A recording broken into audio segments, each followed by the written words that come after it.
It was late afternoon when Izako the chronicler sat inside the small tavern in the city of Canaleto's artisan district. He sat by a wine barrel being used as a table, nursing a small wine he had bought to soothe his nerves. When he took a sip, it tasted fruity and sweet, leaving a tangy aftertaste on his tongue. The tavern was lit by low-hanging copper lanterns that cast shadows across the dark wooden beams holding the ceiling up. They were so low that some of the taller craftsmen, who mostly filled the tavern, had to duck to save their heads. Smoke rose from the cooking fire where the tavern keeper tended a large pot, and the smell of wine and garlic was heavy in the air. All in all, it wasn't an unpleasant place to wait, even if it was a bit loud. He didn't much frequent taverns. Truthfully, he didn't much frequent anywhere public if it wasn't absolutely necessary for his job. People made him nervous, especially when they spoke as loudly as they were right now. He much preferred to be locked up in his office, focused on nothing but writing. Izako breathed a sigh of relief when he saw Marco walk into the tavern. The man looked around briefly, then when Izako lifted the hand, he walked towards him. Marco was dressed in an off-white, loose linen shirt, open at the collar, underneath a sleeveless leather jerkin. His leggings were coloured with red and black stripes, and he wore a red rounded cap, which Izako recognised as being in the style of boat workers. Marco was anything but. It contrasted rather drastically with Izako's dark brown woolen tunic underneath the short faded blue academic robe, grey wool leggings fitted to his legs. Diagonally across his body, he wore a leather satchel that held all of his materials: ink, parchment, quills, wax tablets, and more. Anything he figured he could possibly need. Marco grinned as he approached. "Ah, writer, well met, friend." Izako stood to meet him and they clasped forearms. "Good morrow, Marco," Izako said quietly. "Deep in your papers as always, I see," Marco said, gesturing at Izako's ink-stained fingertips. "It is my job," Izako said rather seriously. "I jest, Izako. Relax. You look tense, huh?" They both sat down. "I am tense," Izako hissed to Marco. "I don't know if I can do this, Marco. It's too much." Marco waved his hand dismissively. "You'll be fine. It's simple. Plus, the captain asked for you specifically." I know, but..." Izako was starting to sweat. "Maybe I shouldn't have agreed to this. Doesn't Dante Mara..." "Hey, no," Marco interrupted quickly. "We don't say his name, Izako." Izako gulped at the venom in Marco's voice. "Sorry," he squeaked. Marco's face had turned serious, but now he smiled wildly. "All will be well, Izako. Trust me, you are under my protection." He glanced at the cup of wine. "Are you going to finish that?" Izako nervously shook his head, and Marco immediately grabbed the cup and downed the contents in one gulp. He sighed and burped. "Great, let's go. Don't want to be late." Then he stood abruptly and started striding to the door. Izako rushed to follow. They exited the tavern into the cool evening air. The sun was setting, casting an orange glow across the winding street they stood upon. Marco immediately turned left. Izako, a much shorter man, had to push to keep up. "So, how's the wife?" Marco asked as they walked. "Oh, she is well. We're expecting. I don't know if I told you." Marco stopped and turned with a grin. "You didn't tell me. Congratulations, Izako." Marco pulled him into a hug, and before Izako could even register it, he turned and started walking again. "Thank you," Izako muttered, jogging slightly to keep up. Could we not tell anyone else that, I have a wife?" "Oh, the captain already knows," Marco said casually as they crossed a small bridge over one of the minor canals. Then they turned into a covered passageway tunneling through a grand building. "He knows? Did you tell him?" Marco turned to look at him. "Of course not. I would never give out your personal business like that. The captain knows everything about everyone he decides to deal with. He likely knew your wife was pregnant already." "Oh," Izako uttered. They reached a wider canal, and after Marco exchanged a few words with a rower, they got on a small boat to cross. Izako listened to the water lapping at the wood of the hull in an attempt to settle his nerves. He had grown up in the floating city of Canaletto. He was comfortable on the water. But then the city's church bells sounded, marking the beginning of a new hour, and it sent his mind spiraling, realizing they were getting closer and closer. "Should I be worried?" Izako asked as they exited the boat on the other side of the canal and made their way through increasingly labyrinthine streets. "Worried? No, of course not. You are a civilian, Izako. Just follow the rules and you will be fine." "Okay," Izako said. And what are the rules? All will be explained, Marco told him. The air grew more humid the deeper they went into the city. They passed places Izako had never been before. Instead of the light smells of perfume from the women in the streets or the cooking odors from houses, the air was thick with the smell of decay, feces, and salt water. The streets they walked down were not as busy as other areas. Anyone Izako saw was either whispering suspiciously in dark alcoves or lying on the ground, seemingly drunk, sometimes in puddles of their own vomit. We are almost there, Marco said as he guided Izako through a particularly tight passage. The chronicler tried to keep his breathing calm. He felt trapped. He wasn't fit for this. Why had he agreed? Then the tight passage opened into a vast space overrun with people. Izako was overwhelmed with the racket of shouting, laughing, and conversation. Marco spread his arms wide. Welcome to the resonance. Izako stared in astonishment. He stood at the edge of a triangular arena with extremely high stone walls rising over 30 feet into the air, creating the perimeter. The space was big enough to hold 200 people comfortably, and the top was open to reveal the darkening sky with torches along the top edges of the walls. How they were lit?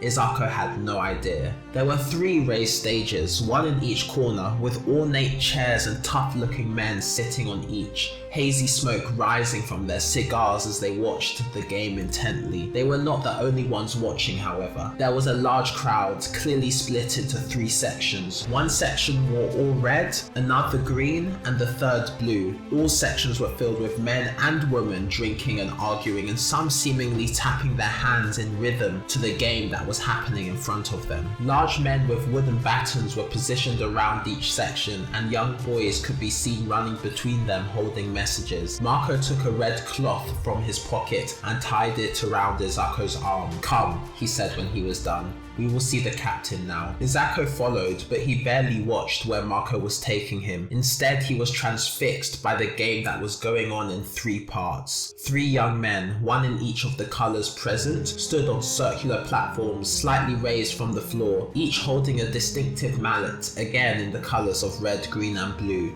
Their respective balls matched the colour of their dress and mallet, and each man was intensely focused on it. Each struck their balls with the mallet, aiming at specific metal plate targets on the walls at different heights and sizes. When the ball struck a plate, a distinct tone echoed around the arena as the ball rebounded back to the player, and he hit it again to a different plate. The combination of all the balls being struck and the plates making their notes created a wonderful melody of such uniqueness that Izako almost forgot why he was there. The song being created resonated like the ripples of the canals. The rustling of leaves through the wind, punctuated by the vibrancy of a garden, tended to show a range of colours in the springtime. Izako had always appreciated good music, but this was something else. Now he understood why they called this game the Echo.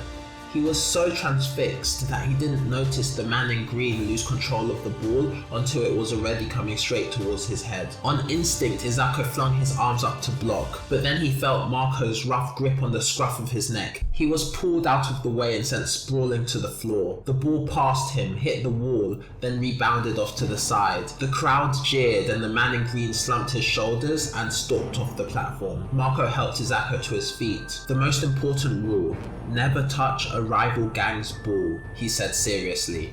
Oh, but it was coming at me. Then get out of the way or let yourself get hit in the face. But if you purposely place a hand on it, then not even I or the captain can help you. Izako's blood ran cold.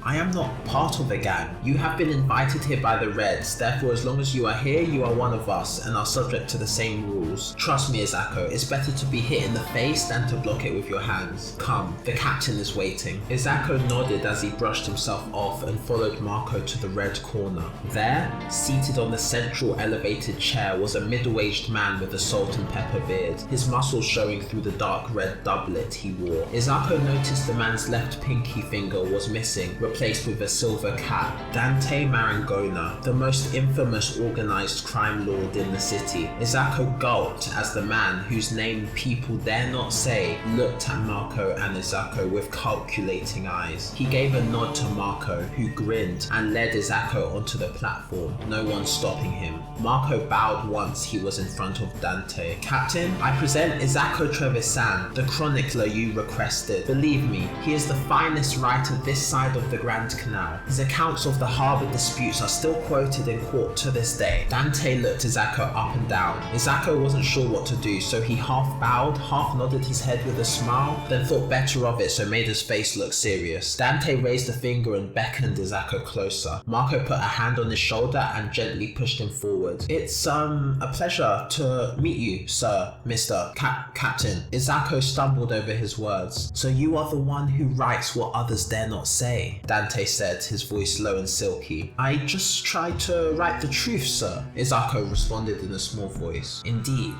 I came across your account on the floating market some years ago. Quite a revealing piece, I must say. Izako frowned. That was one of his earliest chronicles, many years ago. But how? That was, suppressed by the Great Council. I have my ways, Dante told him. Thinking back, Izako was rather proud of it, despite the fallout almost ending with his death. It started with an innocent chronicling of the inner workings of the most famous market in the city, located on a collection of boats. However, as he investigated, he uncovered how children were used as slaves to increase the profitability of the merchants, who the noble families often funded. The noble families already knew how the floating market worked, so when Izako published his account, they worked hard to ensure his work didn't get into the hands of many. The only reason he was still alive today was thanks to the deal he had made with them. They would allow him to live as long as he didn't write about the floating market again. It was a riveting piece of writing, Dante continued. One that showed me you are able to write well, and also, based on what happened, that you are able to follow orders. Are you going to follow my orders, Izako Trevisan? Oh, of course, I am here at your invitation, sir. Good. Your wife must be anxious about your visit to us,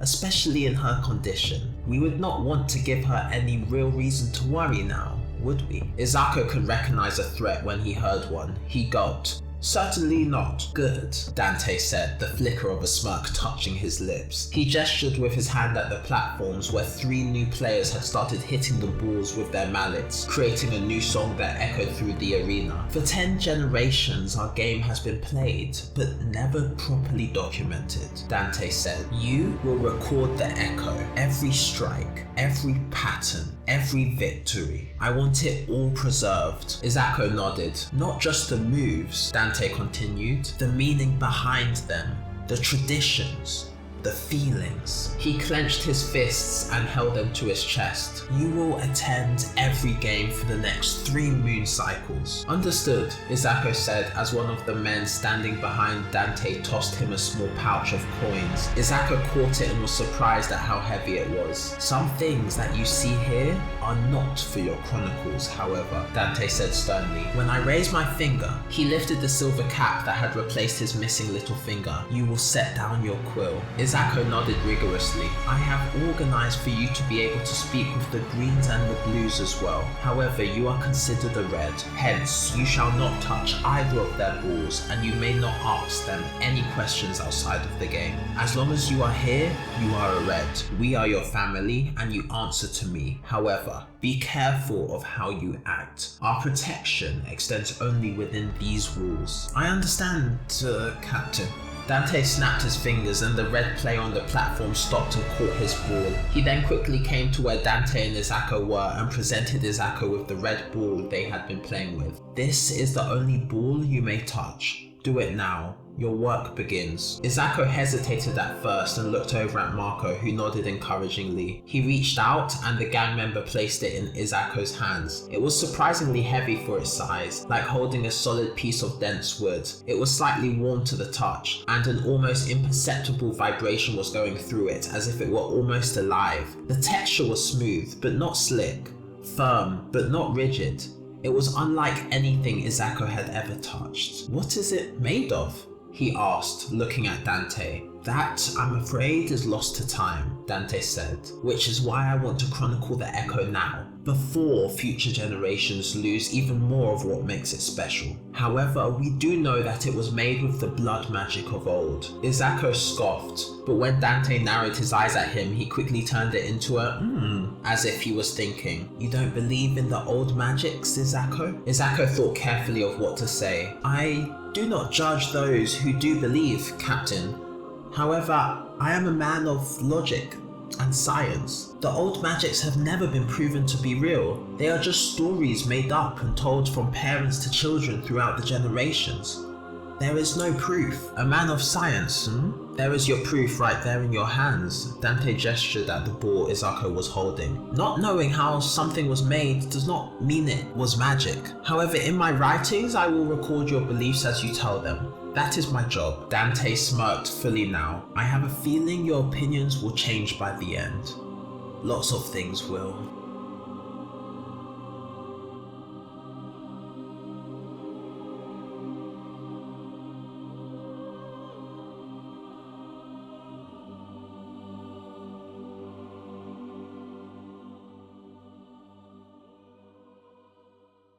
I got something to tell you. Look, this isn't the only story I've made. If you want to see another video like this, click this video right here.